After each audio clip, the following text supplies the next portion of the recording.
You are not unattractive. You're leaking. Every day, in small, invisible ways. You're leaking the exact qualities that make a man magnetic. And you don't even know you're doing it. It's not your face. It's not your height. It's not your bank account. In 1966, psychologist Elaine Walster ran an experiment at a college dance that became one of the most cited studies in the history of attraction research.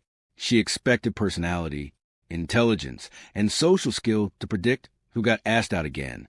She was wrong. Almost nothing. Predicted it except one variable, and it wasn't the one anyone expected. We'll get to that variable in a minute, because it explains something most men get backwards, their entire lives. But first, I need you to understand a real problem. But wait, before we begin, please subscribe to ensure that you never miss out on any of my essential stuff. Comment, "I subscribe" below, and I will personally welcome you to our community. With that said, let's get started.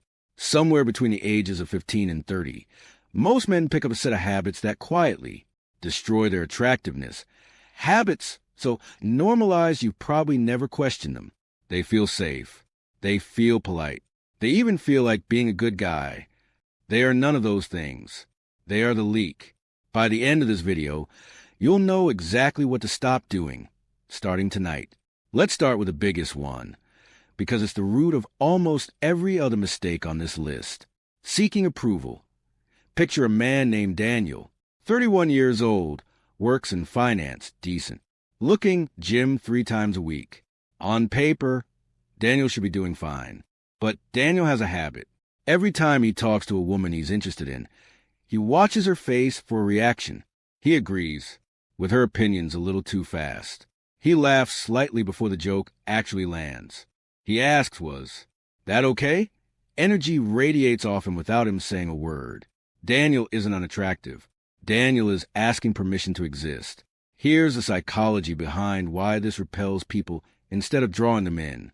Humans are wired to value what's scarce and distrust what's desperate. This is called the scarcity principle, first formalized by psychologist Robert Cialdini in his 1984 book Influence. But scarcity isn't just about objects. It applies to attention, approval, and presence. When you visibly need someone's validation, you signal that your sense of self depends on their reaction.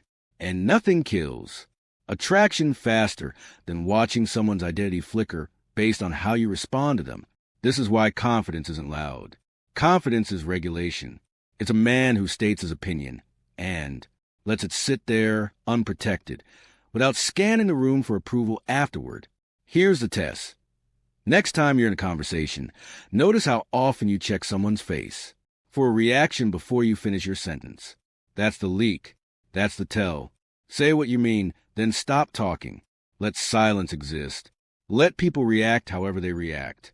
Your job isn't to manage their emotions. It's to have your own. The second leak is subtler, and almost every self-improvement guide does this without realizing it. Over-explaining yourself. You cancel plans, and instead of saying, "I can't make it tonight," you give a 4-sentence excuse. You set a boundary, then immediately apologize for setting it. You say no, then spend 30 seconds justifying the no. This comes from a deep, mostly unconscious fear psychologists call rejection sensitivity, a term researched extensively by Geraldine Downey at Columbia University throughout the 1990s.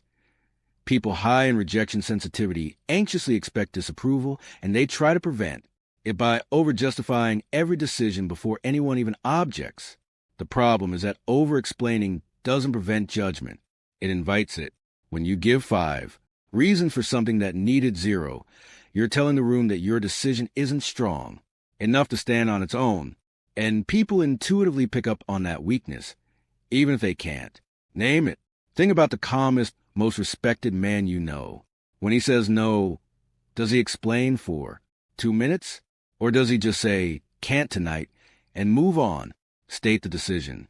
Give 1 reason maximum. If any, do not defend it further. A decision that needs 5 justifications was a decision. It was a request for permission. Now here's one nobody wants to hear, because it feels harmless. It even feels bonding. Complaining as a default mode of conversation. Meet a man named Victor. Good guy, hardworking. But every conversation with Victor eventually turns into a list. Traffic was bad, his boss is an idiot, the gym was crowded, his ex was crazy, the economy is rigged against people like him. None of it is necessarily false. But the pattern is the problem. There's a well-documented phenomenon in psychology called negativity bias, researched extensively by Roy Baumeister and colleagues in a landmark 2001 paper titled, "Bad is Stronger Than Good." Negative experiences and negative people leave a disproportionately strong imprint on the brain compared to positive ones. This means chronic complaining doesn't just fail to build connection, it actively drains the people around you because their nervous system registers your negativity more intensely than any positive moment you share with them. Here's what almost nobody realizes. Complaining isn't attractive or unattractive on its own.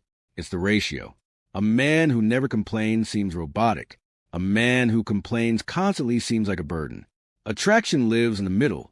A man who can name a problem, then immediately pivot toward what he's going to do about it. Every time you catch yourself complaining, add one sentence about the solution or the lesson.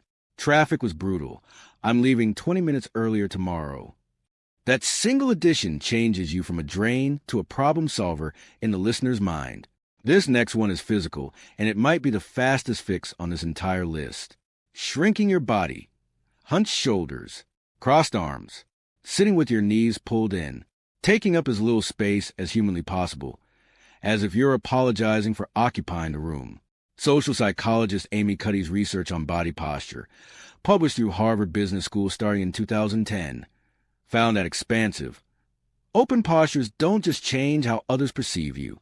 They measurably shift your own hormone levels, increasing testosterone and lowering cortisol within minutes.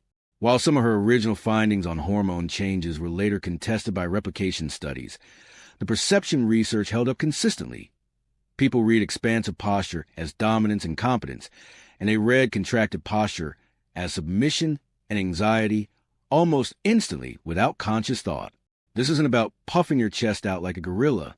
It's about occupying the space you're actually entitled to, sitting back in the chair instead of perched on the edge, letting your arms rest instead of guarding your torso, walking at a steady pace instead of a nervous scurry. Here's the uncomfortable truth. Most men shrink their posture without ever deciding to. It happened gradually, as a defense mechanism, probably starting in adolescence, and it's been leaking attractiveness ever since, silently, in every room they've walked into. Before you walk into any room, a meeting, a party, a date, take 3 seconds to physically reset. Shoulders back, chin level, weight even on both feet. It feels unnatural for the first 2 weeks. Then it becomes who you are. The 5th leak might be the most emotionally difficult one to accept, because it's often disguised as being a good person. Chronic people-pleasing. There's a man in every friend group like this. Let's call him Marcus. Marcus never says what he actually wants for dinner. Marcus agrees to plans he doesn't want to attend. Marcus absorbs other people's bad moods, so the group stays comfortable. Everyone likes Marcus.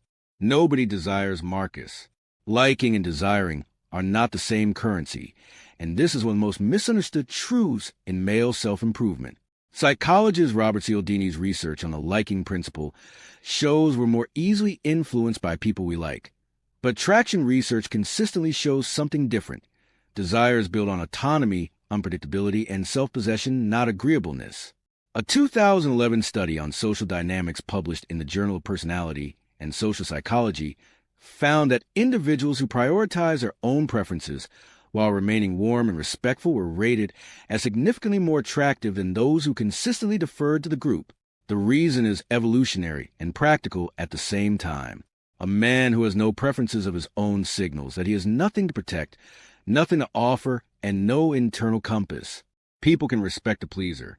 They rarely desire one, because desire requires a small amount of uncertainty, and a pleaser removes all uncertainty by agreeing with everything before it's even asked. Practice stating one genuine preference per day, out loud, even when it's minor. I'd rather go here. I don't actually like that movie. It rebuilds a muscle of having and voicing a self. The final leak is the one that sabotages men who've already fixed everything else. Chasing attention instead of building presence. This shows up as talking louder when the room gets quiet, interrupting to insert a joke, bragging about achievements unprompted, constantly steering conversations back to yourself. It often comes from a good place, enthusiasm, insecurity, wanting to be seen, but the effect is the opposite of the intention. There's a concept in psychology called the mere exposure effect, first documented by Robert Zajonc in 1968, which shows that familiarity breeds warmth over time, but only when exposure is comfortable, not forced. A man who chases attention creates uncomfortable exposure. People start to brace when he enters a room instead of relaxing. Compare that to presence. The quality of being fully there, calm, listening, occasionally contributing something sharp and well-timed rather than constant. Presence doesn't need volume. It's a man who says 4 sentences all night, and every person in the room remembers what he said. In your next group conversation, aim to speak roughly 30% less than you normally would. Watch how much more weight your words carry when they're not competing with 15 other sentences. Here's what all 6 of these leaks have in common. None of them are about how you look. Not one. They're about self-regulation, the ability to hold your own opinions, your own space, your own emotional state, without needing someone else to prove it first. That's the variable Elaine Walster's 1966 study eventually pointed toward once later researchers dug deeper into decades of attraction data. Self-possession reads as attractive across nearly every culture studied, independent of facial symmetry, height, or income. You don't need to become a different person. You need to stop leaking the person you already are. Pick one leak from this video, just one, and close it this week. Not all 6. 1. Watch what changes in how people respond to you when you stop asking for approval. Stop over-explaining. Stop shrinking. Stop chasing. If you notice yourself in more than one of these, you're not broken. You're early. Comment which leak hit hardest. I read everyone, and honestly, the answers usually surprise me more than they surprise you. And if you want the next video where I break down how to rebuild presence from zero, subscribe, because that one goes even deeper than this.